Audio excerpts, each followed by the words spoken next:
10th క్లాస్‌ని ఈ government గొప్పగా main page add లాగా తీసుకెళ్ళి ప్రచారం చేయటాన్ని ఎలా దొరుకుతుందో అసలు ఎందుకు చేయాల్సొచ్చిందంటారు? విద్యా ప్రమాణాలు ఏ విధంగా మారినియంటారు? అసలు ఏం జరిగిందంటారు? లోకేష్ బాబు ఎడ్యుకేషన్ మినిస్టర్ అయిన తర్వాత, ఈ కూటమి ప్రభుత్వం అధికారంలోకి వచ్చిన తర్వాత విద్యా వ్యవస్థలో సమూలమైన సంస్కరణలు జరిగాయి. దాని యొక్క ఫలితమే ఈ ఫలితాలని మనం చెప్పుకోవచ్చు. రెండోది, గవర్నమెంట్ స్కూల్స్‌లో చదువుకున్నటువంటి పిల్లలకి ఇంత మంచి మార్కులు రావడం ఫర్ ది ఫస్ట్ టైం జరిగింది. ఇది సంస్కరణలో ఒక భాగమని మనం చెప్పుకోవచ్చు. ఆ రెండో ఆస్పెక్ట్ ఏంటంటే, ఆ ఫలితాల యొక్క క్రెడిట్‌ని గవర్నమెంట్ తీసుకోకుండా పిల్లలకి, ఉపాధ్యాయులకి, తల్లిదండ్రులకు ఇవ్వడం అనేది మనం ఒక శుభ పరిణామంగా, ఒక కొత్త ఒరవడికి నాంది పలికినట్టుగా మనం చెప్పచ్చు. అంటే ఇక్కడ ఏ రకమైన ప్రమాణాలు అనుసరించారు? ఆయన చెప్పినట్టుగానే ఏదైతే parent teacher mega parent teacher meeting గాని, 100 డేస్ ప్రోగ్రామ్ గాని, ఇయన్నీ ఎంత మాత్రం ఉపయోగపడినాయి అంటారు? అంటే గతంలో ఏదైతే వైసీపీ గవర్నమెంట్ ఉండగా డిజిటల్ క్లాసులు ఇయన్నీ మేము ఇచ్చాం, మాది మేము చేసిందే ఇప్పుడు దాని సంస్కరణలో భాగంగానే వచ్చినాయని చెప్పి వాళ్ళు చెప్పుకుంటారు. ఏది ప్రధానమైన అంశంగా ఇక్కడ ఉంటదంటారు? ఈ కూటమి ప్రభుత్వం వచ్చిన తర్వాత ఒక లీప్ అనేటువంటి ఒక యాప్‌ని తీసుకొచ్చారు. ఆ యాప్ వలన ఏం జరుగుతుందంటే, స్టూడెంట్‌ని నిరంతరం మనం మానిటర్ చేయొచ్చు, ఒక అడ్వాంటేజ్. రెండోది ఏంటంటే, ఇంతకుముందు 40, 50 యాప్స్ ఉండేవి దేంట్లో వైఎస్ఆర్‌సీపీ గవర్నమెంట్ వచ్చినప్పుడు. ఇప్పుడు దాన్ని ఒక యాప్‌లోకి తీసుకొచ్చి టీచర్స్ యొక్క బర్డెన్ తగ్గించేశారు. టీచర్స్ యాప్స్ మీద స్పెండ్ చేసే టైం తగ్గించారు. దానివల్ల వాళ్ళు ఎక్కువగా పిల్లల మీద ఫోకస్ చేయడం వలన మంచి ఫలితాలు వచ్చాయని మనం రెండోది చెప్పుకోవచ్చు. మూడోది, ప్రతి స్టూడెంట్ని నిరంతరం మానిటర్ చేయడం వల్ల, ట్రాకింగ్ చేయడం వలన ఒకటి, అడ్మినిస్ట్రేటర్స్ బాగా ఇన్వాల్వ్ అవ్వడం వలన, మూడోది టీచర్స్లో స్కిల్స్ డెవలప్ చేయడం వలన, టీచర్స్ని ఫోకస్డ్ లెర్నింగ్ మీద ఎక్కువ దృష్టి పెట్టడం వలన ఈ నిరంతరం పిల్లల వెంటబడి క్లాసెస్ బాగా జరగడం, ఫాలోఅప్ చేయడం, రెమెడియల్ క్లాసెస్ జరగడం వలన ఇంత మంచి రిజల్ట్స్ వచ్చిందని మనం చెప్పుకోవచ్చు. అంటే ప్రధానమైన అంశం ఏదైతే వీళ్ళు చెప్తున్న డిజిటల్ క్లాసులు కానీ, మన నాడు నేడు అని చెప్పింది వైసీపీ వాళ్ళు మాట్లాడుతున్న దాంట్లో ఎంత మాత్రం నిజంగానే దాని ఫలితాలు కనపడ్డాయి అంటారు? అసలు గతంలో కానీ ఇప్పుడు కానీ అసలు కనపడ్డాయి అంటారు? దాన్ని బేసిస్కుని కనపడతాయి అంటారు? లేకపోతే స్కిల్ డెవలప్మెంట్ చేసి ఎప్పటికప్పుడు పిల్లల దగ్గరికి వెళ్ళి వాళ్ళ బాగోగులు చూసి వాళ్ళని ప్రత్యేకంగా శ్రద్ధ తీసుకొని తన పిల్లల్లాగా అయినా తీసుకొని ఇనిషియేటివ్ తీసుకొని చేయడం వల్ల వచ్చిందంటారా? వైఎస్ఆర్సీపీ ప్రభుత్వంలో నాడు నేడు ప్రోగ్రాం తెచ్చిందండి. ఆ ప్రోగ్రాంలో ఏం జరిగింది? ఆ స్కూల్స్కి గోడలకు రంగులు వేయడం, పెయింట్ చేయడం తప్పితే పెద్దగా మార్పులు చేర్పులు ఏం జరగలేదండి. ఆ డిజిటల్ క్లాస్ రూమ్స్ అన్నారు, ఆ డిజిటల్ స్క్రీన్స్ తీసుకొచ్చి పెట్టారు. టీచర్స్ కూడా ప్రాపర్ ట్రైనింగ్ ఇవ్వలేదండి. ఆ విద్యా వ్యవస్థ మొత్తాన్ని కూడా రాజకీయాల కోసం వాడుతున్నారు. రాజకీయాల యొక్క ఇన్వాల్వ్మెంట్ విద్యా వ్యవస్థలో బాగా పెరిగిపోయింది. పిల్లల్ని తీసుకొని పోయి వైఎస్ఆర్సీపీ ప్రభుత్వం మీటింగులకి ఉపయోగించుకున్నారు. మంటెండల్లో రోడ్ల మీద నిలబెట్టారు పిల్లల్ని. టీచర్స్ని తీసుకెళ్ళి బార్ షాపుల దగ్గర, వైన్ షాపుల దగ్గర ఈ మందు బాబుని లైన్లో పంపించడానికి టీచర్స్ని ఉపయోగించారు. టీచర్స్ వాళ్ళకున్న సమస్యల్ని, వాళ్ళకున్నటువంటి ప్రాబ్లమ్స్ చెప్పుకోవడానికి వెళ్తే పోలీసు వాళ్ళ చేత అనగదొక్కి, హింసించి, కొట్టి ఎమ్మడబడి తరివేశారండి. హౌస్ అరెస్ట్లు చేశారండి. చరిత్రలో ఫర్ ది ఫస్ట్ టైం మనం విన్నాం. టీచర్ను హౌస్ అరెస్ట్ చేసి ఇంట్లోంచి బయటకు రాకుండా చేయడం అనేది వాళ్ళ ప్రభుత్వంలో జరిగిందని మనం చెప్పుకోవచ్చు. అంటే ఇక కూటమి ప్రభుత్వంకి వచ్చేటప్పటికి ఏమేమి మార్పులు వచ్చాయి? స్కూల్లో విద్యా వ్యవస్థలో సమూలమైన మార్పులు తీసుకొచ్చారండి. అందులో ఒక వండర్ఫుల్ ప్రోగ్రామ్ ఇంట్రడ్యూస్ చేశారు. అదే 100 డేస్ ప్రోగ్రామ్. ఈ 9th క్లాస్ పాస్ అయిన వెంటనే ఒక నెల రోజుల పాటు 10th క్లాస్ టీచ్ చేసి హాలిడేస్ ఇచ్చారు. జూన్లో మన స్కూల్ స్టార్ట్ అవ్వగానే ఈ 10th క్లాస్ సిలబస్ని మనం as early as possible complete చేశారు. ఎప్పుడు కంప్లీట్ చేశారు? నవంబర్ కల్లా సిలబస్ కంప్లీట్ చేశారు. అది ఇంతకుముందు ఎప్పుడు జరగలేదు. నవంబర్ నుంచి 100 డేస్ ప్రోగ్రామ్ తీసుకొచ్చారు. ప్రతిరోజు ఒక సబ్జెక్ట్ని చదివించడం, సాయంత్రం పూట ఒక 25 మార్కులు ఎగ్జామ్ రాయించడం, ఆ ఎగ్జామ్లో వాళ్ళు చేసిన తప్పులను గుర్తించడం, అప్పుడప్పుడు వాల్యుయేషన్ చేయడం, వాళ్ళు చేసిన తప్పులను గుర్తించి పిల్లలకి మళ్ళీ ఎక్స్ప్లెయిన్ చేయడం, దాన్ని మళ్ళీ చదివించడం, ఈ విధంగా చేయడం వలన అద్భుతమైన రిజల్ట్స్ వచ్చిందని మనం చెప్పచ్చు. ఎందుకంటే నిరంతరం పిల్లల్ని ఫాలో అప్ చేశారు, ట్రాక్ చేశారు. అందువల్ల ఇది పాసిబుల్ అయిందని మనం చెప్పచ్చు. అంటే ఇక్కడ నారా లోకేష్ గారిని గతంలో కూడా వాళ్ళు విద్యా వ్యవస్థను మార్పులు చేస్తున్నా కూడా ఆయన మోడల్ స్కూల్ లాంటివి కూడా ఎస్టాబ్లిష్ చేసినప్పుడు కూడా చాలా విమర్శలు చేసిన వైసీపీ నాయకులు విద్యా వ్యవస్థ నాశనం పట్టిస్తున్నాడు, భ్రష్టు పట్టిస్తున్నాడు అన్న తర్వాత ఇప్పుడు వచ్చిన రిజల్ట్ చూసిన తర్వాత ఏమనిపిస్తుంది వాళ్ళు? అసలు ఇంతకీ మార్పు వస్తుంది అంటారు వైసీపీ నాయకులు, లేదా మేము తెచ్చిందే కాబట్టి మా క్రెడిట్ చోరీ ఈయన పాల్పడుతున్నాను అనే విధంగా ఇప్పటికీ వాళ్ళు మాట్లాడుతూ ఉన్నారు. ఏది ప్రజల్లో నిజంగా తీసుకుంటారంటారు? ఇటు కూటమి ప్రభుత్వం వచ్చిన తర్వాత మెయిన్గా చేసింది ఏంటంటే విద్యా వ్యవస్థలో ఫస్ట్ థింగ్ ఏంటంటే ఒక మెగా డిఎస్సిని ఇవ్వడం, 16,000 మంది టీచర్స్ని కొత్తగా రిక్రూట్ చేసుకుంటాం, ఎగ్జిస్టింగ్ టీచర్స్ మీద వర్క్లోడ్ తగ్గించడం, దాంతో ఆ టీచర్స్ ఫ్రీగా ఎక్కువ టైం పిల్లల కోసం స్పెండ్ చేశారు. దానివల్ల అద్భుతమైన ఫలితాలు వచ్చినాయని చెప్పచ్చు. రెండోది విద్యా వ్యవస్థలోకి రాజకీయాలను దూరం పెట్టడం. దానివల్ల ఏమైందంటే పిల్లల యొక్క ఫోకస్ అంతా కూడా చదువు మీదే ఉంది. దానివల్ల అద్భుతమైన ఫలితాలు వచ్చినాయని మనం చెప్పచ్చు.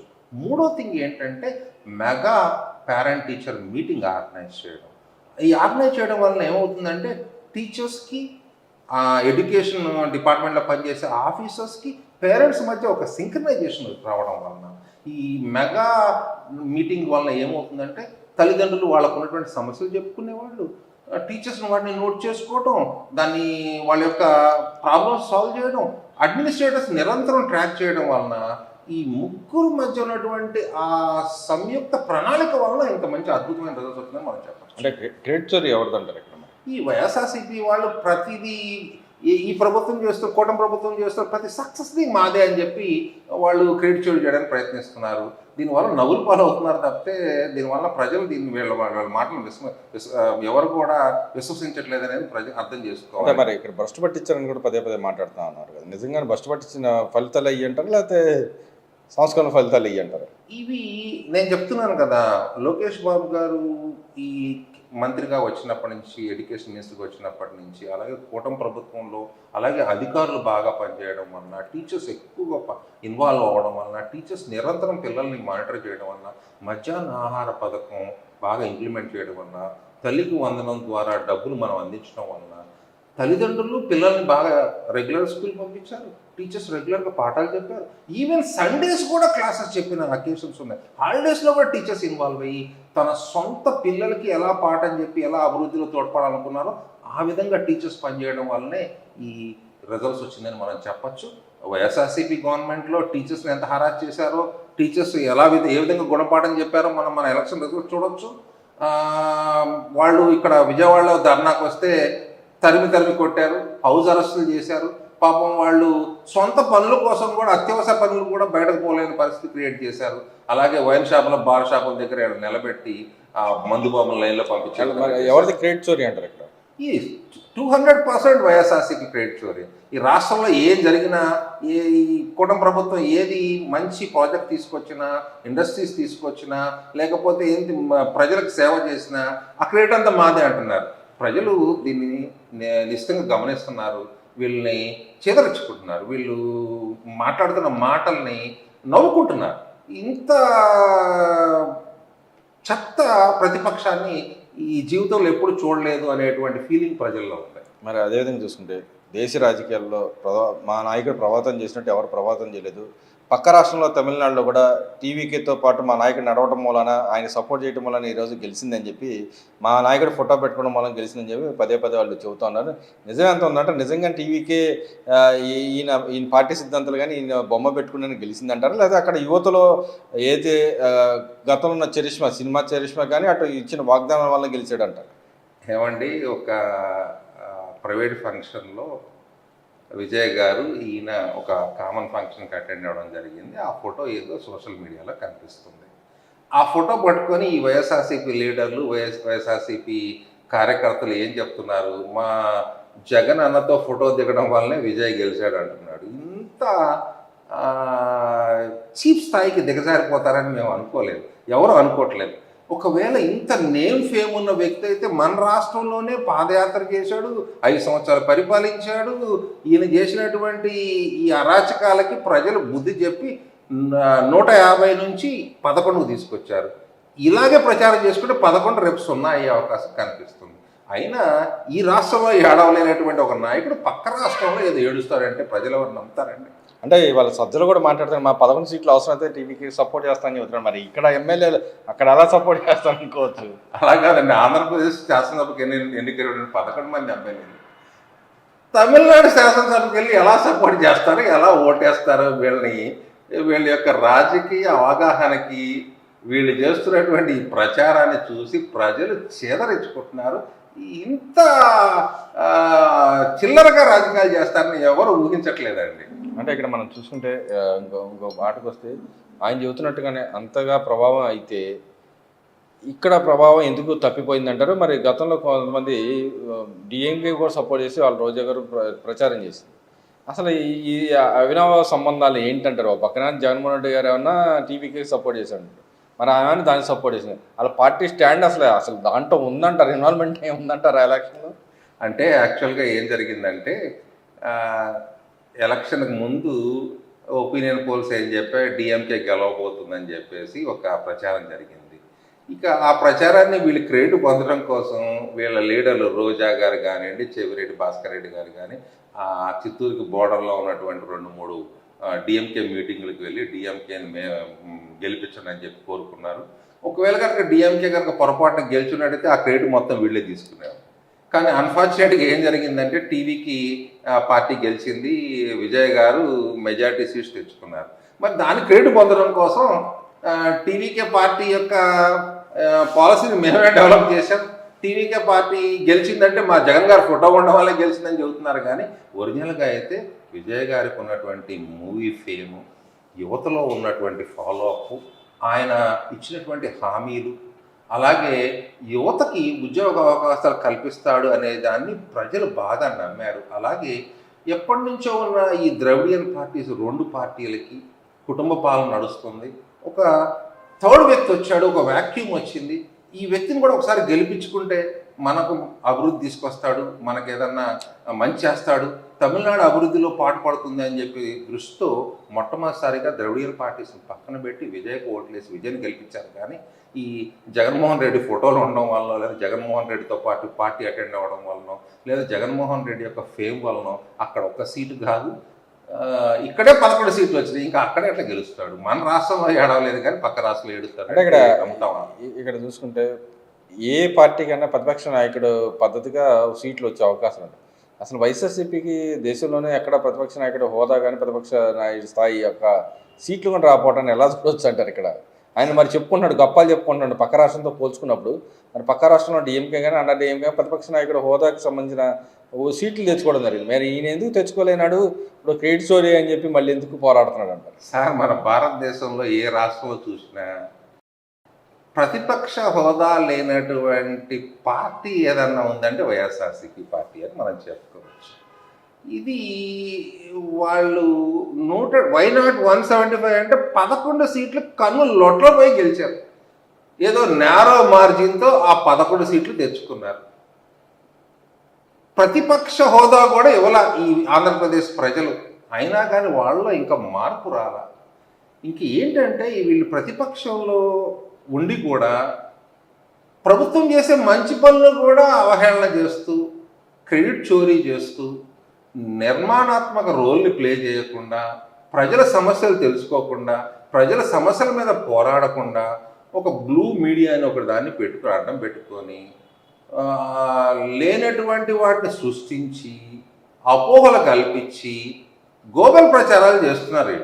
ఇలాంటి వాళ్ళకి ఇంతకంటే ఎక్కువ బుద్ధి చెప్తారు ఇప్పటికైనా వాళ్ళ కనుక మార్పు రాకపోతే.